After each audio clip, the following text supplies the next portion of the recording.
Ito po ang ating Joe Super Lightweight Stroller.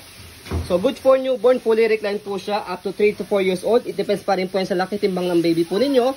Kung kakayanin po siya ng 5 years old. Okay, so high-seated, fully reclined. Okay, adjustable po yung kanyang leg rest. Mas mahaba pa po siya.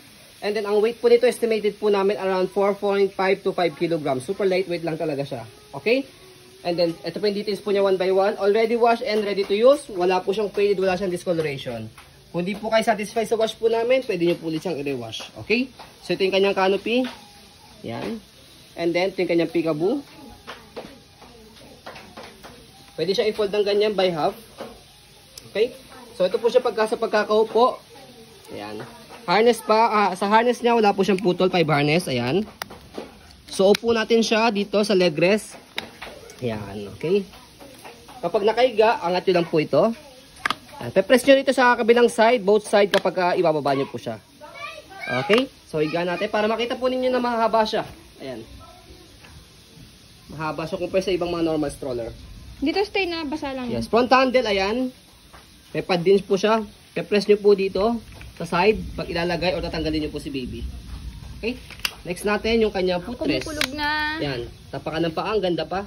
Kinis pa rito. So, yung kanyang gulong sa harapan. Ayan. So, meron siyang stopper dito. Yan. Para kung gusto niyo pong inaantok, inaantok na katulog si baby, pwede siyang ihele. Hindi na siya nag-swivel. Baba nyo lang pulit para mag-swivel pulit siya. Okay?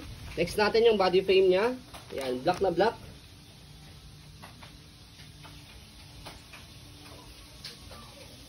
Yan. Okay? So, next natin, yan yung kanyang gulong. Pati stopper. Check natin. Yan. All goods. Angat lang ulit. And then next natin yung basket niya. Tapos dito siya ina-adjust. Pag gusto niyo po siya iupo, atakin niyo po itong dalawa. Ayan. Pag gusto niyo naman po siya ihiga, shoot yung daliri niyo rito and pull down. Ganun lang siya kadali. Okay? Next natin yung kabilang side ng body frame. Ayan.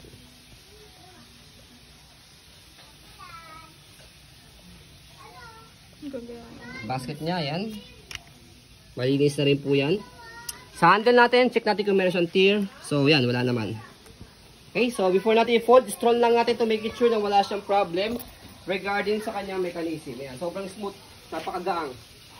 Okay, next natin sa pag-fold sa kanya, ganito lang, walang kahasel-hasel. Fold lang natin yung kanyang canopy. Slide and press yung ilalim, angat yung likod and then pull down. One hand fold, one hand open. So, try natin sa pag-open naman. Slide, press yung ilalim, angat yung likod, and then bubukan niyo po siya. That's it. Okay? So, ayan po ang ating Joe Super Lightweight Stroller.